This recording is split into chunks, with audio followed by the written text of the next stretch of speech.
Hola, ¿qué tal, queridos amigos podescuchas que siguen Consejos Divinos en el canal de Restaura Ministerios en YouTube, en otras plataformas como Spotify y Apple, entre otras?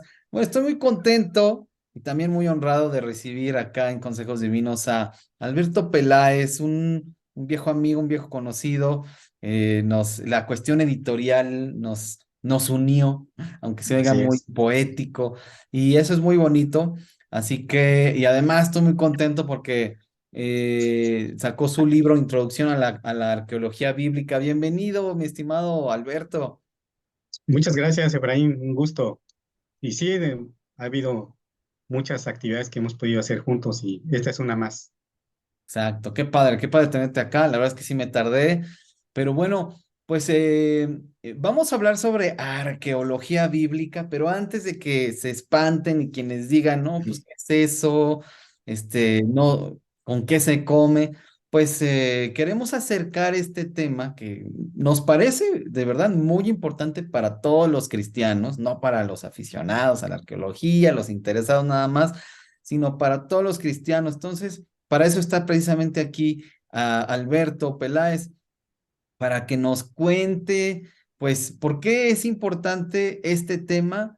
Su libro se llama Introducción a la Arqueología Bíblica. Entonces, es también interés de Alberto, pues, acercarnos al tema. Pero cuéntanos, Alberto, ¿por qué este tema y por qué es importante para todo cristiano?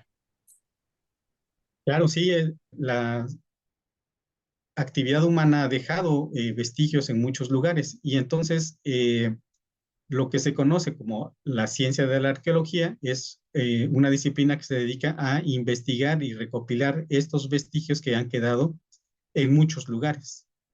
Conocemos o se conoce la arqueología bíblica como la ciencia que se dedica a indagar, recopilar esos vestigios físicos que corresponden a los relatos bíblicos. En el Antiguo Testamento estamos hablando de zonas como Egipto, como Irak, como lo que hoy conocemos como Irán, Turquía y la Tierra Santa, la Tierra de Israel. Son dos continentes, África y Asia, en donde se dieron estos acontecimientos. Y estamos hablando desde la época de los patriarcas hasta el exilio en Babilonia, en Irán, en un imperio que era la Media, que es hoy Irán, y el regreso hasta el restablecimiento del pueblo en Jerusalén. Ese es el periodo que abarca la arqueología bíblica en el Antiguo Testamento. La arqueología bíblica en el Nuevo Testamento es un periodo un poco más corto, prácticamente estamos hablando de 100 años a partir de que Jesús nace en el año 1 de nuestra era, y los relatos que están consignados sobre todo en el libro de los Hechos. Así que más o menos estamos hablando de un periodo de 100 años. Especialmente se refiere, en el caso de los evangelios, básicamente está circunscrito a un lugar muy, muy específico, básicamente es la tierra de Palestina, que es la provincia que en ese momento se denomina así, pero la tierra de Israel. Y en el periodo de el crecimiento de la iglesia que está consignado en el libro de Hechos, abarca un poco más de tiempo, básicamente los viajes misioneros de Pablo, y ahí comprende otros países como Turquía, Grecia e Italia. Entonces, ese sería el espacio geográfico que abarca el Nuevo Testamento y en donde la arqueología bíblica ha hecho indagaciones buscando esos vestigios.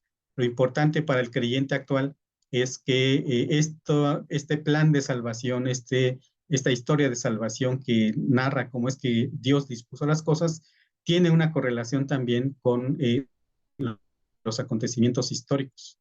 Y más que un debate que parece darse en muchos lugares, En realidad lo que podemos ver es un punto de convergencia entre los hechos históricos que se están descubriendo en la arqueología bíblica y lo que tiene el plan de salvación en la narración de los hechos de la Biblia. ¿Qué tan importante es para un cristiano que conozca estos vestigios, ya sea del Antiguo Testamento, del Nuevo Testamento? ¿Qué tan importante podría ser? ¿Qué diferencia podría hacer eso en su fe? Digamos, no es que crea menos, no estoy sugiriendo que, pues como no sabe de arqueología bíblica, entonces su fe no va a ser tan fuerte. Y el que Es, sabe de arqueología bíblica, ya, en automático tiene una fe muy fuerte. Bueno, podría ser, pero no necesariamente.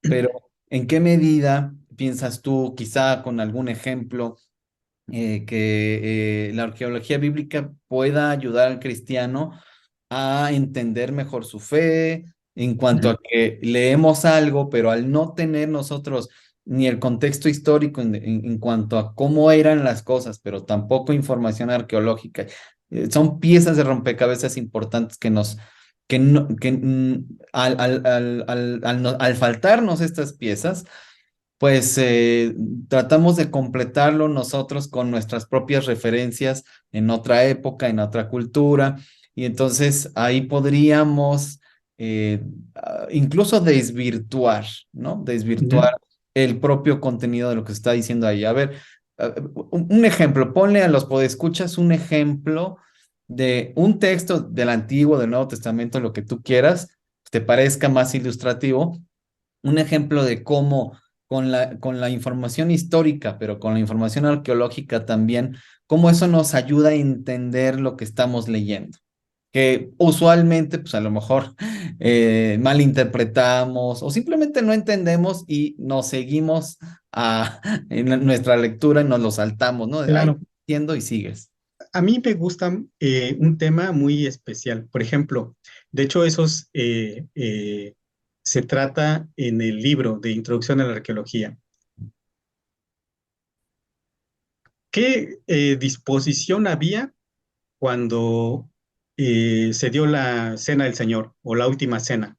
Mm, Nosotros estamos acostumbrados a ver, a recordar, estoy seguro, todo el mundo, este cuadro maravilloso de Leonardo da Vinci, donde Jesús está sentado y en una mesa, eh, eh, de hecho la expresión hasta suena un poco especial, Jesús sentado en la mesa, todos de frente, y nosotros vemos a su izquierda y su derecha, más o menos seis y seis eh, apóstoles, ¿no? Y en un momento en que, bueno, Da Vinci dice eso, ¿no? Que esa escena es cuando Jesús les dice, voy a ser traicionado y todo el mundo hay una expectación en torno a la mesa y se ven algunos discípulos están platicando, discutiendo entre ellos, ¿no? ¿Qué es lo que está pasando? En realidad, eh, la escena que podemos identificar a partir de los vestigios arqueológicos en esa época es algo completamente distinto. Ah, en ese momento, principios del siglo I, en en esta parte el- del Mediterráneo, la forma como las personas se iban a la mesa para empezar, no eran mesas, eran unas cosas un poco más bajas. La gente no se sentaba en sillas para comer, se recostaba sobre su hombro, su brazo, en general el brazo derecho. Quizá en las fiestas en las que vamos, cuando se ponen, o en los eventos, ¿no? Donde se ponen las mesas en esa forma de U, el lugar privilegiado que se pone es en la barra central y en las barras paralelas están los demás, ¿no? Así es normalmente como en Occidente se ponen así las mesas. Eh, en realidad hay suficiente evidencia, no solo arqueológica, sino también algunas narraciones, sobre todo de Josefo, un historiador judío. El lugar de privilegio en esta disposición en U de estas mesas bajas eran el lado izquierdo. Mm. Entonces Jesús estuvo sentado en el lado izquierdo y él estaba recostado. En ese lugar también se puede ubicar los puntos de privilegio, ¿no? Jesús está entonces sentado en el lado izquierdo, teniendo a dos de los discípulos eh, a su lado. En el lado derecho de Jesús está sentado Juan, el discípulo amado, y en el lado izquierdo está sentado Judas. ¿Cómo podemos determinar eso? Porque el lugar de privilegios es entonces el que está en su lado izquierdo, ¿no? Eso también está explicado cuando Jesús hace una referencia a cuando esta historia de el rico y Lázaro, cuando Lázaro va a lo que se conoce al seno de Abraham, no es que haya estado en el seno de Abraham, en su pecho. De hecho, eso es una forma también como se explica al discípulo amado. Dice, el discípulo amado era el discípulo que se recostaba en el pecho del Señor, ¿no? Pero en realidad lo que están haciendo es que ellos están recostados uno al lado del otro en la mesa, ¿no? Una mesa baja. Y no hay sillas, sino lo que hay son unos cojines. La mesa que está dispuesta en forma de U, el nombre técnico es triclinio. Y hay representaciones, hay vestigios, ¿no? En todo el Mediterráneo de cómo se utilizaban tanto griegos como romanos y también en Palestina, judíos utilizaban esa forma. Entonces, no estaban sentados, estaban reclinados uno al otro. Y eso nos permite entender mejor cómo es que estaba entonces recostado a la altura de su pecho, ¿no? No en su pecho. Mm. Estos pequeños detalles nos permiten entender mejor algunas escenas e incluso podemos con cierto grado de exactitud saber cómo es que estaba entonces sentado. Jesús estaba acomodado, digamos, no sentado, estaba reclinado en eh, esta mesa que se conoce triclinium en forma de U en el extremo izquierdo y Pedro estaba en el otro extremo del lado derecho. Bueno, artísticamente, la Última Cena de Da Vinci es un cuadro muy interesante, pero podemos entender mejor y darle una dimensión mucho más clara al relato bíblico por encima de las representaciones artísticas que estamos acostumbrados a ver. Eso está muy interesante. Oye, fíjate que he estado pensando, eh, bueno, no he tenido yo todavía el privilegio de ir a Tierra Santa, Israel y Ujú, los lugares bíblicos, pero pues es de todos conocido que pues existe la iglesia de la Natividad, ujú, la del Santo Sepulcro y todo esto. Y bueno, pues muchas veces he escuchado a algunos cristianos pues decir, no, pues sí, ahí son los lugares donde pasó y otros cristianos decir, bueno, pues nadie sabe realmente o, en fin, una cuestión de tradición que envuelve el que se diga que en esos lugares realmente pasaron estas cosas. La arqueología bíblica, ¿qué dice en esos ejemplos? La que normalmente vemos en los documentales es una basílica que está resguardando una ermita más pequeña. Mm, Dentro de esa ermita hay un lugar que la tradición sostiene que ahí es donde se enterró a Jesús. Ah, Hace unos años hubo en la televisión un documental muy importante porque se dio mantenimiento a, a toda esta capilla y especialmente al lugar ya propiamente donde está eh, eh, donde se cree que estuvo el sepulcro. Se removieron algunas piezas de todo esto y se encontró que hay evidencia de, de las zonas más antiguas, ¿no?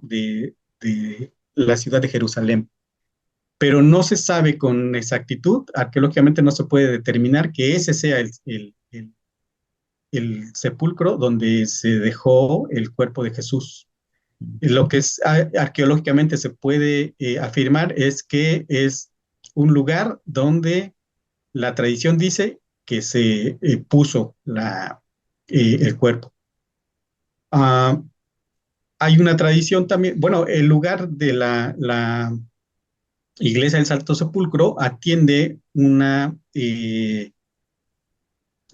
tradición católica de la Iglesia Católica Romana, de la Iglesia Ortodoxa rusa, griega, y de los coptos, la Iglesia Ortodoxa copta de Egipto.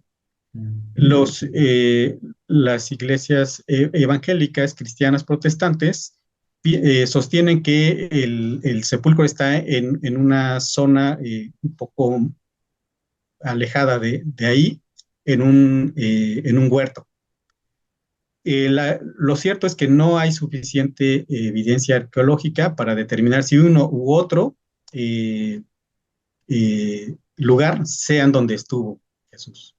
Ahora, lo importante para todo creyente es que nosotros entendamos cómo el cristianismo ha avanzado, tuvo muchas expresiones y hay eh, algunas eh, divergencias en cuanto a la interpretación, dónde están físicamente esos lugares. Pero aquí yo tomaría una frase de un pensador que dice, si usted necesita ir a Tierra Santa para entender lo que pasó en la Biblia, entonces no ha entendido el mensaje de salvación. Lo que es importante para un creyente es saber que Jesús murió por nosotros en la cruz, por amor a nosotros, nos dio por gracia la oportunidad de reconocerlo y de ser salvos, sin hacer nada más que creer en ese sacrificio. Que ese sacrificio nos reconcilia con el Padre. Y este plan nos cambia nuestra vida y nos permite poder transmitirle a otras personas lo que está pasando. ¿Qué consejo le das a personas que están interesadas en la arqueología bíblica? Yo pienso así desde mi ignorancia, Mm. pero he podido ver que hay gente interesada en este tema, pero quizá con alguna motivación de superstición, ¿no? Una motivación supersticiosa como un interés, pues no sé, no podría decir yo qué tan legítimo, pero quizá tú has podido también ver como diferentes motivaciones. Es un ejemplo, ¿no? No digo que Mm. todos los que están interesados, por supuesto no estoy diciendo eso, que todos los que están interesados en la arqueología bíblica tengan esta motivación. Sí he conocido a personas, sobre todo que suben algún contenido, pues a YouTube, etcétera, que tú puedes ver que hay motivaciones muy supersticiosas y conspiranoicas y que relacionan la arqueología bíblica con una serie de teorías y de situaciones que pues llaman la atención. Y que llaman mucho la atención para gente que está buscando cosas llamativas, y hay otras personas que tienen otras motivaciones más científicas, más de divulgación, como estoy seguro que es tu caso. Eh, Cuéntanos, ¿qué énfasis has podido ver en ese sentido en cuanto a la arqueología bíblica? Claro, hay una perspectiva. La propia arqueología tiene eh, un desarrollo muy especial y una discusión interna también. Hay una postura que se llama minimalista, que dice, dentro de la arqueología bíblica, que dice, "L- la Biblia no es del todo confiable, por lo tanto, para el estudio de las excavaciones, debemos consultar la Biblia lo menos posible. En el otro extremo está la postura maximalista, que dice, como es confiable todo el texto, debemos de estarlo revisando constantemente para cualquier excavación que se vaya a hacer. El punto intermedio, que es lo más adecuado en este caso, eh, de tal modo que podamos indagar muy bien qué es lo que está aconteciendo. Pongo un ejemplo muy sencillo, ¿no? En la ciudad de Corazín se encontró eh, una silla ceremonial, es así, es un asiento más en forma de silla de piedra, que es el lugar donde eh, es de piedra porque se espera que esté vacía siempre, y esa piedra es la silla de Moisés. Nosotros en español se conoce como cátedra. Cátedra se refiere más bien a una silla. Ah, Cuando Jesús les dice a los fariseos, ustedes quieren ocupar la cátedra de Moisés, no es que a veces entendemos cátedra también como la lección o la clase que ustedes quieren dar, es como la enseñanza de Moisés, ¿no? Eh, Jesús está cuestionando a los fariseos y le está diciendo, no traten de ustedes de ocupar el lugar que Moisés debiera ocupar en la enseñanza dentro de la sinagoga. Entonces, algunos elementos arqueológicos nos permiten entender que mejor los dichos de lo que está pasando ahí. Y esto también, este simple ejemplo de qué es qué es la cátedra de Moisés, nos permite dilucidar bien qué es lo que está diciendo Jesús. En algunas ocasiones nosotros tratamos, pues, nuestro entusiasmo por conocer la Biblia y por poderla explicar, cometemos algunos errores metodológicos. Pensamos que como están las cosas o lo que nosotros encontramos en Internet nos va a ayudar a reforzar nuestro argumento para, para nosotros entender mejor nuestra experiencia de fe o para apoyar nuestra experiencia de evangelización. Y entonces a veces se toman en cuenta algunas cosas que no son del todo ciertas. Tenemos que hacer un llamado a los creyentes a reflexionar y a investigar también las noticias falsas, las fake news. Muchas ocasiones también, lamentablemente, pueden traer cosas que no son ciertas, mentiras flagrantes, y entonces eso puede poner en entredicho la forma como nosotros estamos creyendo o la forma como nosotros estamos tratando de evangelizar.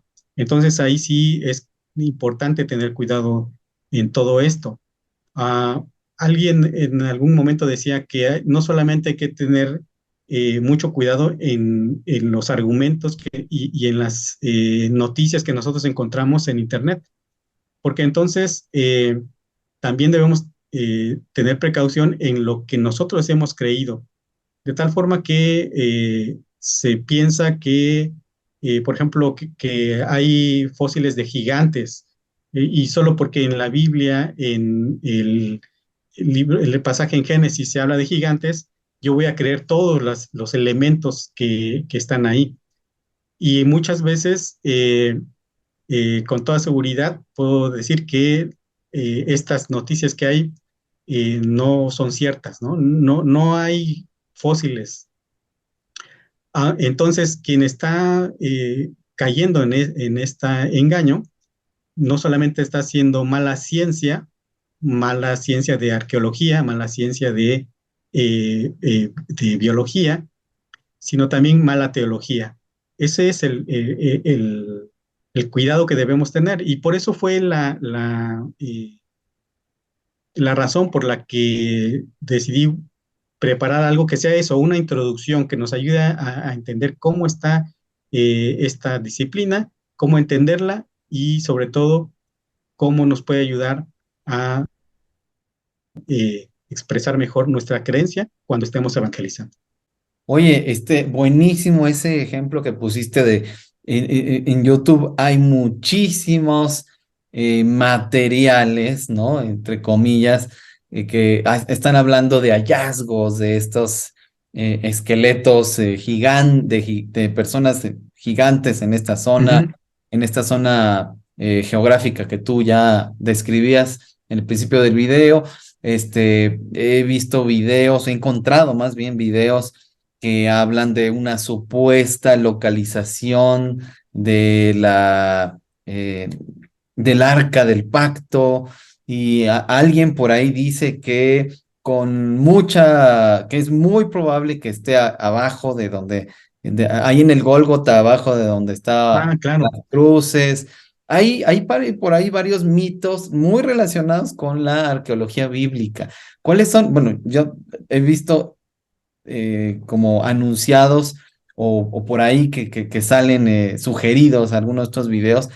Y bueno, ahorita que tú dijiste, ah, claro, ¿y tú has visto algo de esto por ahí?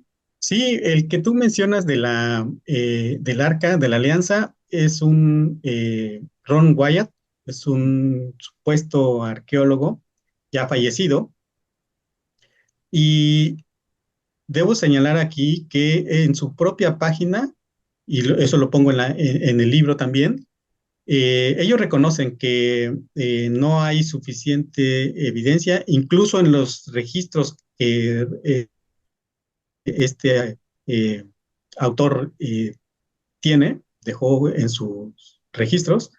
No hay esta organización dice que no hay suficiente información como para continuar afirmando lo que este autor puso, ¿no? Que había encontrado el arca. Entonces, como estas muchas cosas, este autor también dijo que había encontrado eh, evidencia de los carros de Faraón, ¿no? En el mar. Y de eso se habla mucho y lo cierto es que no hay. Aquí hay que ser muy honestos también. La ruta que se describe en el libro de Éxodo eh, no da suficientes elementos para ver dónde fue. Tanto arqueólogos, historiadores como biblistas, teólogos tratan de ubicar eh, varias rutas y lo importante, yo decía, en el plan de salvación, en la historia de salvación, es que Dios dispuso que el pueblo iba a ser eh, liberado de Egipto como nosotros. Entonces, lo importante es que conozcamos esta diferencia entre la historia de salvación y la historia universal, ¿no? Entonces, hay otros elementos también que buscan, por ejemplo, en esto que yo te decía, cuando hablamos de mala ciencia y mala teología. Hay quien dice que la tierra tiene que ser plana porque cuando venga Jesús, como dice la Biblia, que todo ojo lo va a ver, solo en una tierra plana va a haber suficiente eh, eh, equidistancia, ¿no? Para que lo puedan ver. Y queriéndole ayudar a Dios, lo reducen, ¿no? Si Dios es omnipotente, cuando llegue lo va a ver todo el mundo. Pero hay que tener mucho cuidado, hay que ser muy respetuosos. También hay personas que lo creen realmente y hay que invitarles a que haya una reflexión y una postura crítica de todas estas situaciones. Y en un llamado al diálogo, al convencimiento y a dejar posturas también no radicales, sí entender también que hay un diálogo, que hay una comprensión y que en ocasiones tomar a pies juntillas propuestas como estas, pues más bien está dejando muy mal parados a quienes los utilizan, ¿no? Ok, es muy, muy importante lo que estás diciendo. Para terminar, mi estimado, me encantaría seguir y seguir Claro esta que sí. conversación, pero para terminar, entonces, lo que yo entiendo de lo que me estás diciendo es que sí, definitivamente todos estos sucesos históricos, todo lo que pasó con Israel y lo que conocemos del Antiguo Testamento, que tiene que ver con esto que Dios, es como parte del anuncio de lo que Dios que estaba haciendo y quiere hacer con el mundo, su plan de redención todo eso apunta, todos estos sucesos históricos y lugares, etcétera, apuntan, bueno, apuntaban y siguen apuntando a Jesús y al plan de salvación de Dios. Ok, creo que hasta ahí lo tenemos muy claro.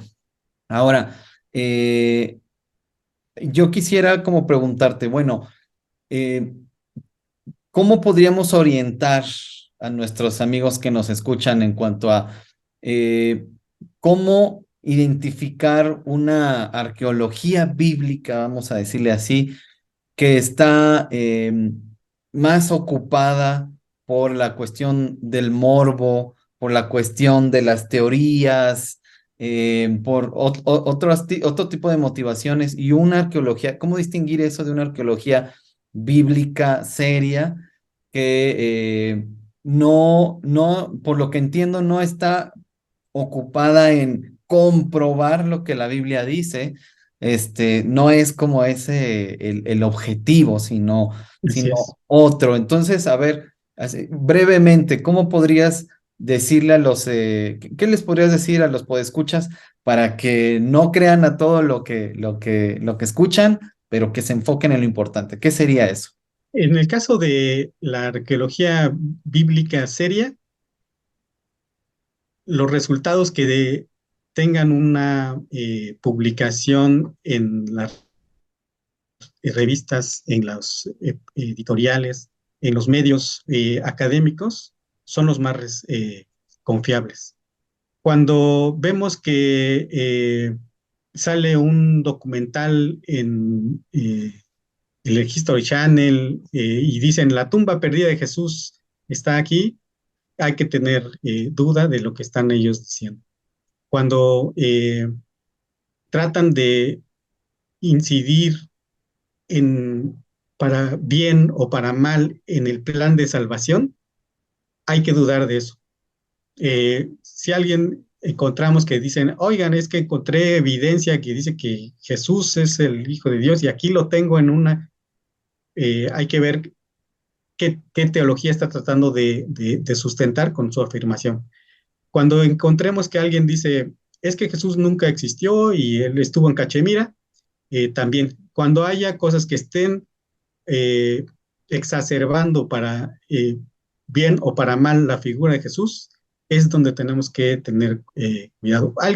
Un descubrimiento arqueológico está preocupado por determinar que en un momento en la historia en un sitio bíblico del Antiguo y del Nuevo Testamento ocurrió tal cosa, pero no está tratando de incidir en la percepción de Jesús como figura eh, de salvación. O sea, básicamente podría tener una agenda muy, Es pues correcto. muy clara, pero que a veces no es tan evidente, ¿no? Y eso es lo Ujú, que habría que investigar, hacer un poquito de investigación por cuenta propia, pues en internet, de las fuentes, etcétera, como para identificar, mira, esta es la agenda que tiene esta persona o este grupo o algo así, ¿no? ujú, Esa sería la idea. exactamente. Wow, pues que de verdad me parece muy importante, sobre todo en tiempos de YouTube, en los que Claro. sube que el hallazgo, que el descubrimiento, y pues es bueno estar alertas y saber a qué dar credibilidad y a qué no. Yo creo que es importante lo que nos has dicho, mi estimado Alberto, pues a lo mejor podríamos en otra ocasión, y a mí Claro me que sí. gustaría mucho, pues seguir abundando en este tipo de cosas, sobre todo si por ahí sale algún hallazgo, o a lo mejor quieres hablar específicamente de algo que pues que podría ser polémico, que podría ser necesario de aclarar, de explicar a los podescuchas. Estaría padrísimo que pudiéramos tener esa oportunidad, ¿no? ¿Cómo Por ves? supuesto, por supuesto. Y bueno, gracias por la invitación. Esperar que las reacciones y quizá los podescuchas puedan sugerir y en base en eso podríamos ¿Mm? avanzar. Está padrísima la idea. Pues entonces, gracias por estar acá en Consejos Divinos, mi estimado Alberto. Gracias, Efraín. Un saludo. Y saludos a los podescuchas también. Claro que sí, gracias por eso. Y bueno, queridos amigos, pues escuchas el tiempo, como siempre, se va como agua, sobre todo con un tema pues, interesante como este. Así que me despido el podcast. Gracias por acompañarnos hasta aquí. Que Dios sea contigo y hasta pronto.